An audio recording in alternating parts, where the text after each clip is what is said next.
check. Today on First Cup, we've got a bunch of feedback that came in, questions and comments, and celebrating your wins, and a bunch of good stuff. So stick around. We're rolling in 15 seconds. I got coffee. I got everything I need. All right, let's do it. Oh. Hey, there's boxes there. 3, 2, 1. Good morning, everyone, and welcome. Today is Wednesday. It's February 23rd, 2022. My name is Jeremy, and this is my first cup of coffee. I put too much cream in this. I will have to dilute it out as we go. Good morning to Jenny and whoever else is watching or listening or watching later. Thanks for being here. It's really warm out. I woke up. My thermostat said it was 50 outside, which is a complete lie because it's 38. But that's still really warm and warmer than when I went to bed. And it's supposed to be like 50 something, and all the snow is going to pack in. Good morning, Liz. And yeah, it's going to be gross and muddy. It's funny. I checked. I've been watching the weather, of course, and it looks like I'm flying out just before we get some bad weather here. So knock on wood on that. And then it's going to be really cold while I'm gone, and then warm up when I get back. Nice. I planned it perfectly, as if I planned it that well. Good morning, Mark and Stacy. So how was your Tuesday? I did 6 episodes. This many. Andrew and I recorded 4, one of which being a Q&A that we did live. Some of you got to jump in and watch. So that was fun. We did 3 others. I recorded 2 interviews. The interviews went well. They were good. One of them, I won't say much because I never want anything that's even remotely critical to be tracked back to guests. One of them was interesting. It was a good episode, but it was interesting. And I will leave it right there. Good morning, Kelly and Andy and Dennis and Brian and Daniel. Oh, boo, I'm sorry. Daniel says, Tuesday was awesome. I got something new. COVID.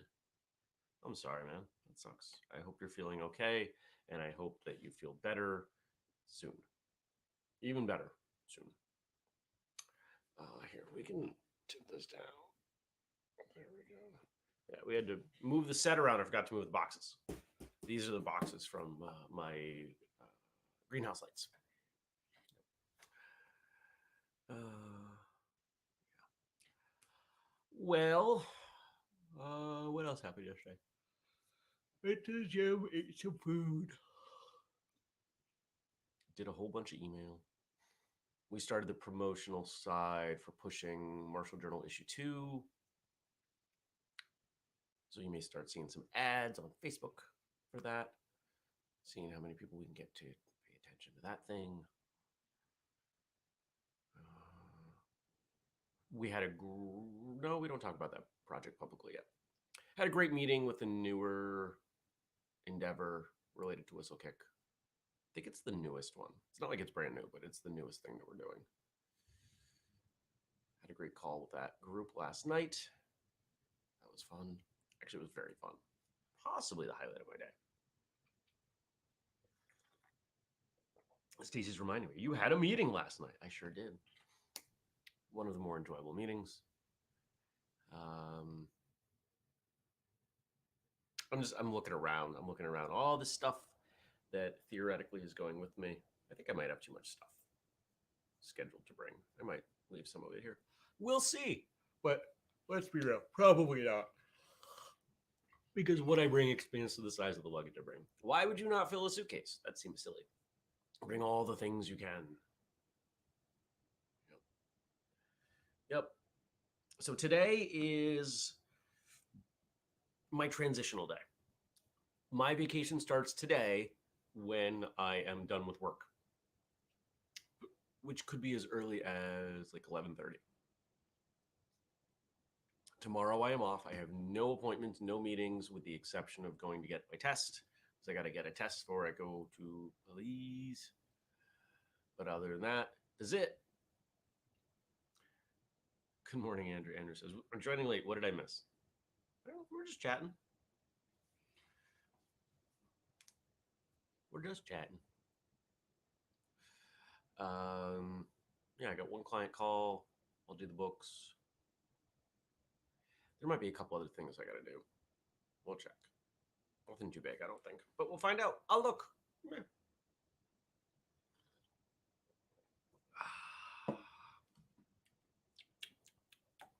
Coffee is good. I don't have much to say. So I'm just going to start responding to your stuff.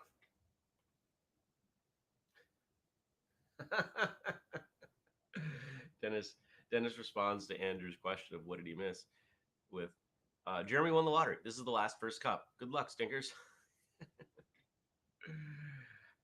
Oh, Kelly asks, so do you feel ready for vacation? No, I never do. There's a lot less to worry about. There are no animals to deal with.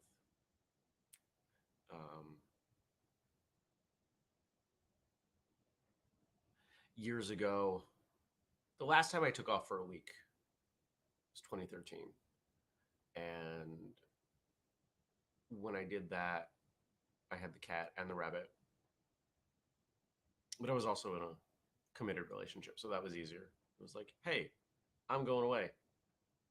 Girlfriend duty. You got to take care of the animals. That's not a big deal.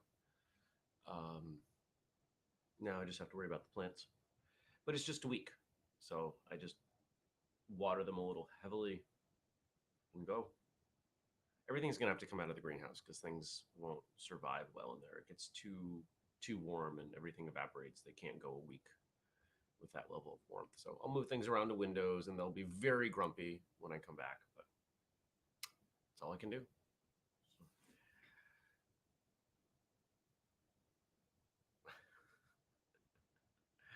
Oh, you guys are being silly. I love it. I love it. What else? Where were those things? So I asked in the Facebook group for wins, and Kelly reminded me. I saw this yesterday. She was posting stuff that her martial arts school was featured in the paper and the news this week, and she was beyond nervous. And from everything I could see, it went really well. So that's awesome. Good luck with all of the exposure that brings you. And I hope it leads to new students. And I hope I get to meet them.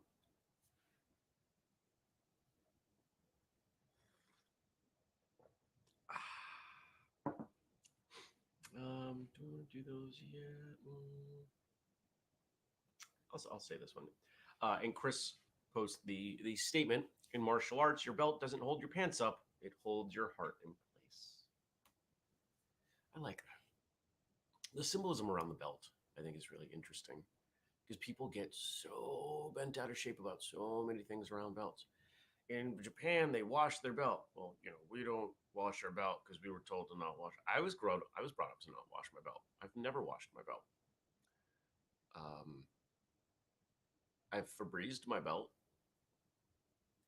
So what? Just because my tradition is not someone else's tradition does not make it wrong. It's tradition, right? Think about it with food. People put weird stuff in their potato salad. Doesn't mean a potato salad is wrong.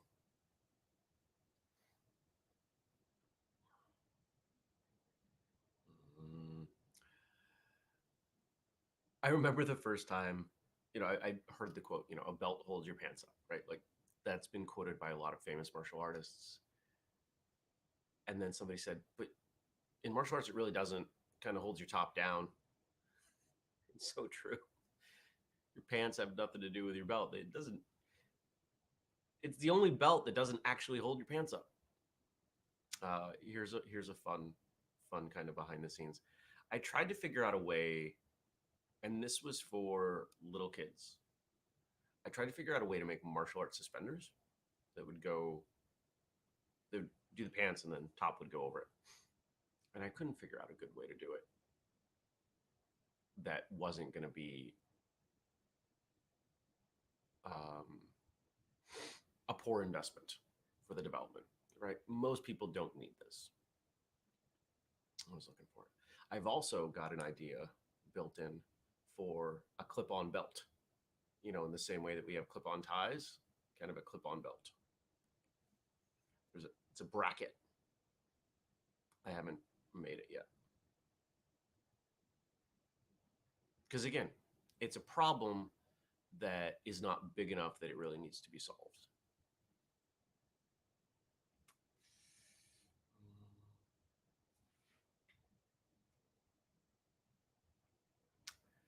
Stacy says, so pineapple on pizza is okay. See, I told you, I love pineapple on pizza. Pineapple, the sweet of the pineapple with like feta cheese, because it's salty, and then the spicy of like jalapeno or black olives. Actually, feta, black olives, pineapple, and jalapeno is pretty much my favorite way to have a calzone. Works just as well on a pizza.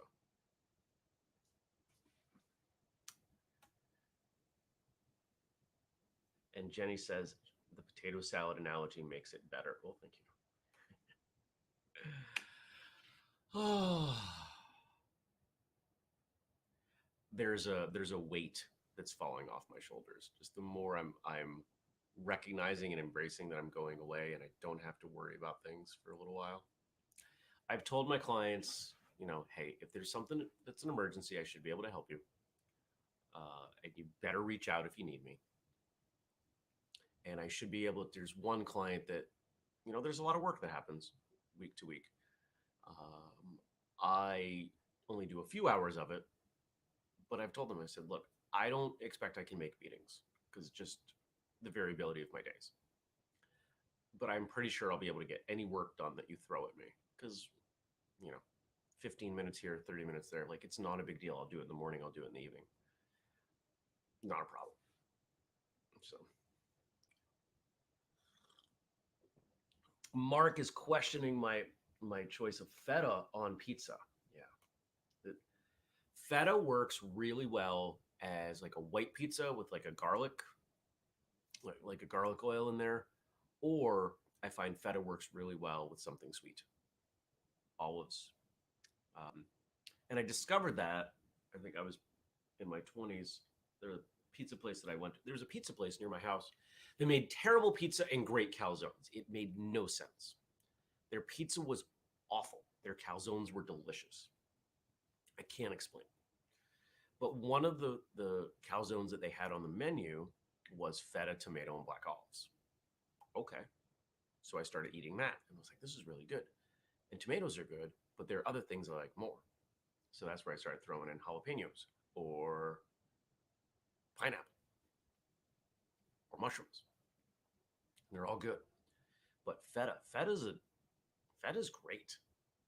Feta is one of those examples of a food that the flavor is bigger than the calories. Hot sauce. That's why I put hot sauce on everything. Hot sauce barely has any calories. In some cases, it has almost zero. It's never statistically zero because there's like some tomato in there. But it's a way of getting flavor without a lot of calories. And sometimes I'm making meals that's an important thing. Says, okay, sounds good. I'll give it a try. Ray says the show, The Good Place, which I loved. It took me, I didn't watch it the first couple times. I tried to watch the first episode and it wasn't working.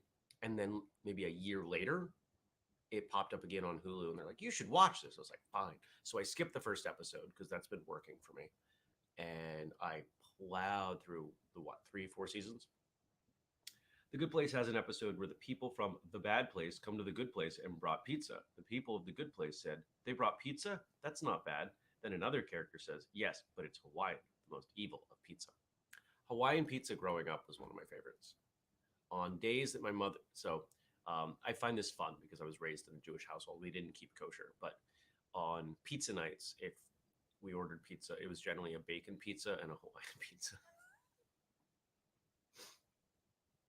I haven't had Hawaiian pizza or pork bacon in a very long time. But I do remember enjoying them. Daniel says, almost everything belongs on pizza. I agree. Pizza is a vehicle. We can argue. There's probably, you know what? I bet one of us will find it. There's probably a really solid analogy between pizza and martial arts and the irrelevance of arguing of what constitutes good pizza or good martial arts. I bet there's something in there. Somebody find it and let me know.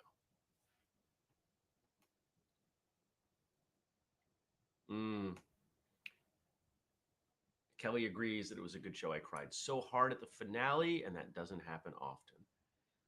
I might have teared up a little bit.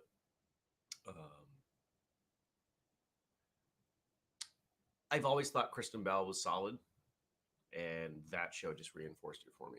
Ted Danson is an amazing actor and probably one of the most underrated actors of his generation. Him and John Goodman, as much as they are given praise, I think the two of them are just absolutely phenomenal.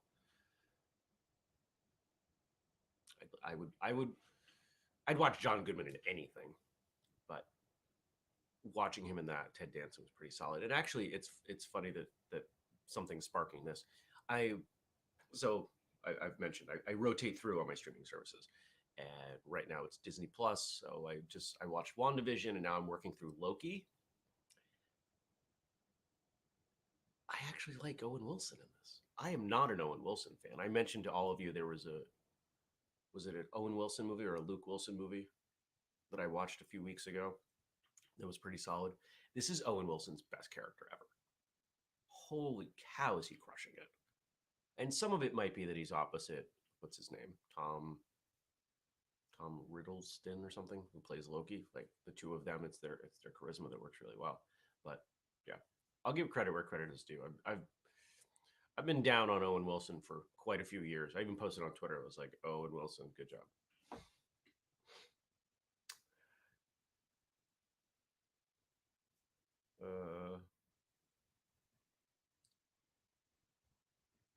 Let's see. Kelly prefers white pizza. Not a big fan of tomato sauce. Dennis says there may be as many pizza toppings as there are martial arts styles. And Jenny adds on, and they can be mixed and matched to the heart's desire. Okay.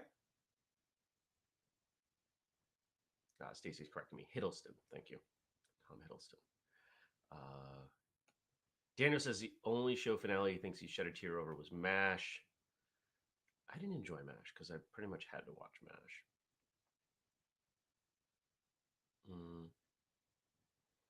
We're talking about white pizzas. Yeah. I like pizza. Pizza's pretty good. One of the tasks on my to-do list that keeps getting kicked because I keep being busy. I want to come up with a way to make my own frozen pizzas, like with actual dough and then freeze them. I've found recipes online because if I can do that, I can make good, healthy-ish ones and get the size right and make dozens of them and eat them all the time and not feel guilty about it. As opposed to what I do now, which is make a Costco frozen pizza and eat the whole thing, and it's 1,200 calories. And feel guilty about it for 6 seconds. I don't really feel guilty about it, but it's not the best food for me, right? It may taste good. It's not really the healthiest thing. There's a lot of oils in there that I'd rather not have in my body. Andrew and I had some conversation about All In Weekend yesterday. The first email going out to the group will go out soon. There's a lot going on behind the scenes. And I am so pumped for that event. Apparently everyone's going to Dennis's for a pizza party. Sounds good. I want to read this. Kelly says, I actually used pizza as a tool for students, telling them that Taekwondo is like a pizza, but each slice is different. Sparring slice, pattern slice, etc. But the one thing that every pizza needs is crust. So your character and respect is the crust. I like that. That's very similar to the analogy that I've made about. Oh, very similar to the analogy I've made comparing martial arts as a whole to Trivial Pursuit, and we could think of it the same way there, except as with pizza. But in Trivial Pursuit, you're trying to accumulate those little wedges, the pie slices. The first martial art that you train in is the biggest wedge. It's the biggest piece. It's what gives you the foundational understanding of what you're going to train next. But as you train other things, you're adding more and more, because it really doesn't matter if you go in for the striking, karate slice or the jujitsu slice or a wrestling slice first. Ultimately, you're putting the same stuff, and it's only so many ways the body can move, right? So you're spending time worried about or focused on different aspects. And Dennis is digging Kelly's analogy. I like it. I like it as well. All right, Frank threw some quotes at us. Let's see what you all do with this. You guys are a lot more active this morning. I love it. All right. Let's make sure that's sharing through. Do you guys like the graphic? Frank makes the graphics. I hope you like it, because it's more work that he does. And I asked him if he was willing to do this. I like it. It makes it easier for me to read. I like being able to put the quotes up on the screen for all of you. So on this day in 1868, civil rights activist W.E.B. Du Bois was born. We got quotes from him. I am especially glad of the divine gift of laughter. It has made the world human and lovable despite all its pain and wrong. Laughter, humor, I think are, if I want to be heavy-handed with it, are divine gifts. Laughter is the only thing that is universal. It's the only language that's universal. If you see someone laughing, doesn't matter their age, it doesn't matter their background, you know the emotion they are experiencing. You can make other assessments of emotion, but they are less clear. You never wonder if a laughing person is joyful. Right? And I think that's pretty cool. All right, Daniel, you take care. Be well. Dennis says, we're all on second or third cups by now. Kelly's been up since 4:30. Jenny and Dennis are enjoying the graphics from Frank, so thank you. Do you notice I'm wearing my robe today? I haven't worn a robe in forever. Why? Because I'm kind of on vacation.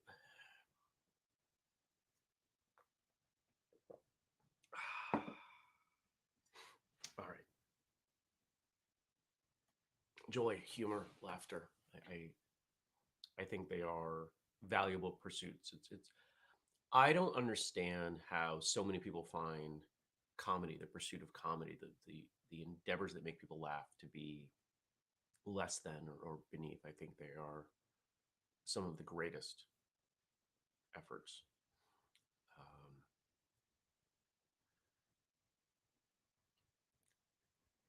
We've all had that experience of bringing an entire room to laughter.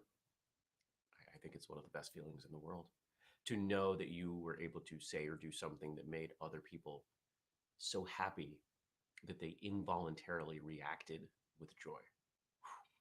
That's a powerful feeling. And if you talk to stand-up comics, the way some of them talk about it, it reminds me of the way some people talk about drugs, that it is addictive and it is powerful and it is something that they will do anything to feel. I totally get that. I've said it before, with a slightly different roll of the dice, I think I could have been a stand-up comic. It's something that I enjoy bringing laughter to people. And who knows? It's never too late. Maybe at some point I'll try stand-up. I think I'd be okay at it.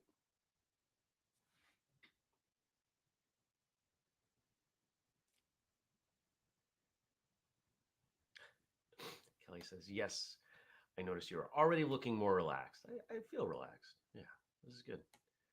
All right, next.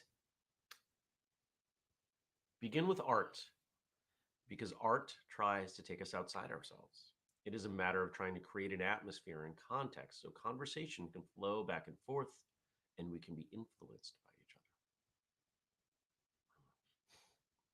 other. Art tries to take us outside ourselves. I agree. So I've shared my definition of art before, and I'll share it again. Art is that in which the creator leaves a bit of their soul, which to me is the explanation of why some of the most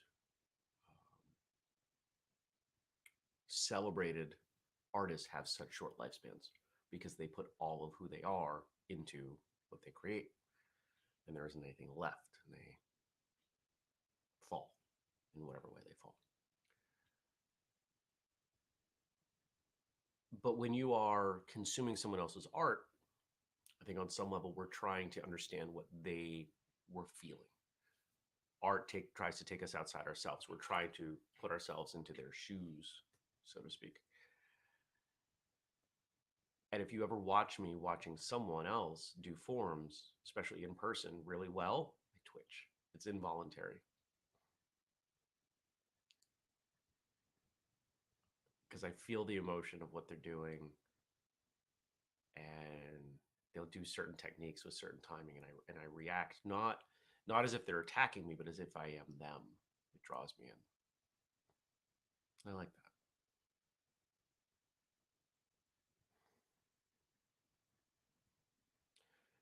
One of the things I was thinking the other day, yesterday, and I've been rolling this around in my head, this mental exercise. How would the world change? It's already 7. How would the world change if time travel became a thing? And I see that there are two potential tracks. One, if one person or a small group of people ended up with time travel, there would be massive consolidation in terms of power and wealth.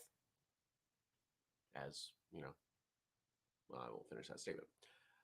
The other way, if a bunch of people ended up with access to time travel, I think we would end up in a very artistic and creative community, because it's the only thing that would be really of value. We could go back in time and we could bring forward, theoretically, resources. If you could go back and bring a bunch of food back, we wouldn't have to make as much food now, right? So the efforts to create commodities, people just wouldn't value that as much. But the effort to create art, right? I think we would have a very artistic, creative, global community. And I think that's kind of cool. Do I think it's ever going to happen? No. I don't think time travel is possible in the way that we think about it. But I could be wrong.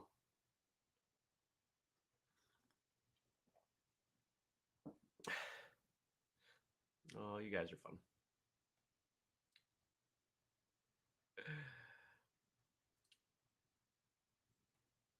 Stacy says, people who know me have heard me say when I photograph martial arts, I'm exhausted. I have to do the form with them, breathe and break with them, etc. And really good high performance martial arts, phew. Yeah.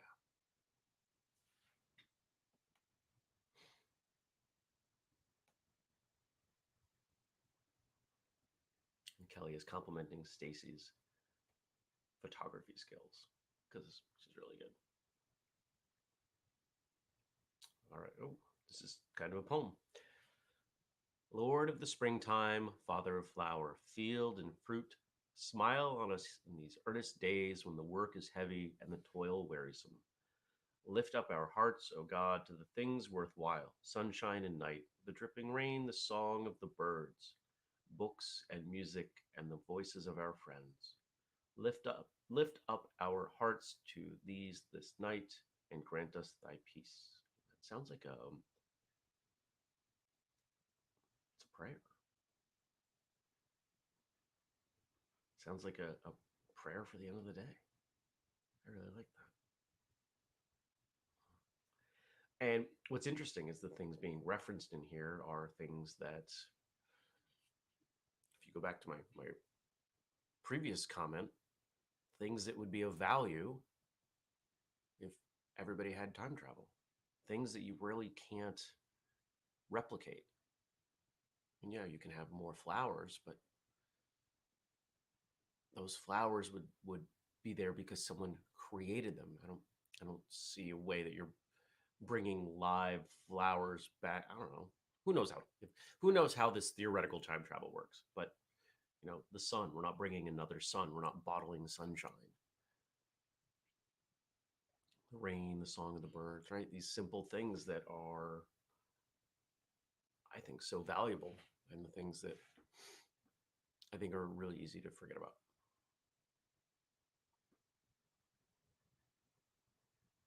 Oh, it's a compliment fest for Stacy right now.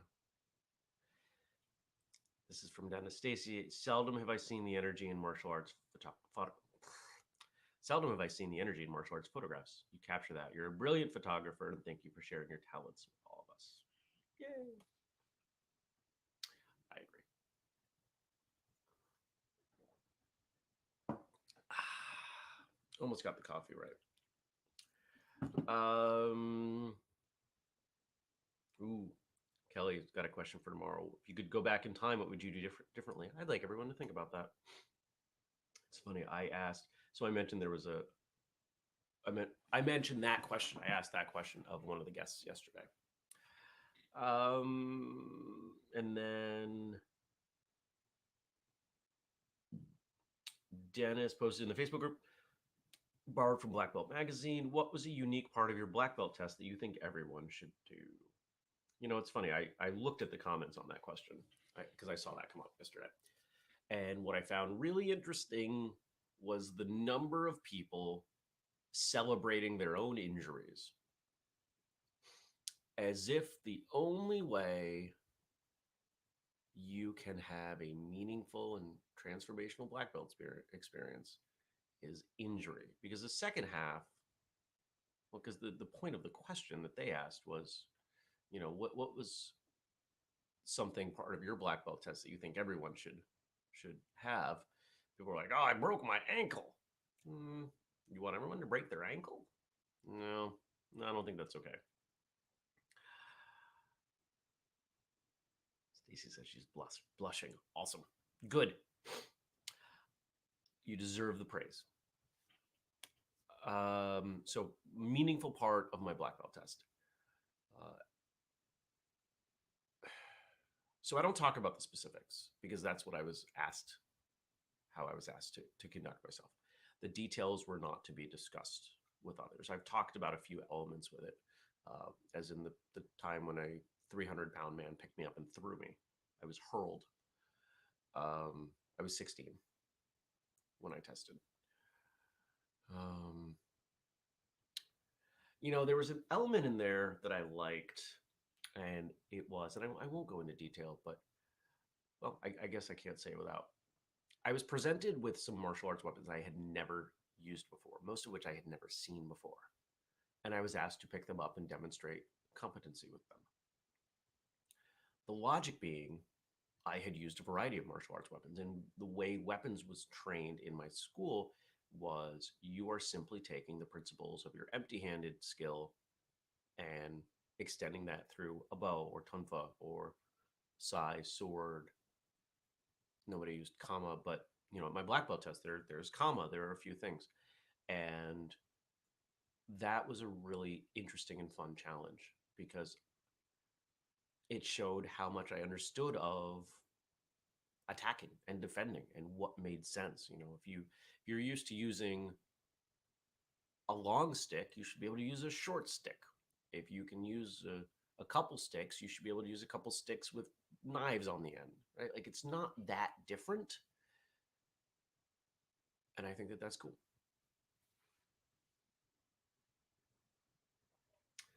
Kelly says, I wouldn't necessarily suggest anything from my black belt testing, but when my students test, they have to do a personal demonstration, not martial arts related.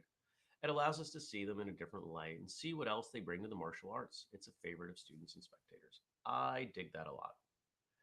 I think recognizing that we all have skills beyond the martial arts and that ideally our martial arts skills help us pursue and improve other elements of our lives, I think that is a thing to be celebrated and recognized. And yay, good. I like that a lot. It's light out. Like it's really light out. I love it. Snow is melting off the roof. It's gonna be a good day. I'm excited for today. I'm glad I get to start my day with all of you. So I'm gonna drink more coffee. I'm gonna do the stuff I gotta do for tomorrow's episode. And I hope you have a great day. Because I'm going to. And I'll see you back here tomorrow. Because we do it bright and early every weekday, 6:30 U.S. Eastern Time. Remember when I figured out that it's going to be even earlier when I'm in Belize? Oof. That's how much I love you guys. Patreon. Patreon.com/whistlekick. First cup 15 at whistlekick.com. Just get yourself a mug or not a robe because we don't make robes. Maybe someday we'll make robes. Who knows? If you want the full list, whistlekick.com/family. I should be updating the family page today. That's one of the things on the list that I'm going to do. And if you got questions or comments or feedback, you can leave them in the Facebook group, facebook.com/firstcupwithjeremy. If you don't do Facebook, you can email me, jeremy@whistlekick.com. Thanks, everybody. I appreciate you being here. Thanks for coming out. Thanks for having some coffee with me. And I'll see you tomorrow. Be well. Peace.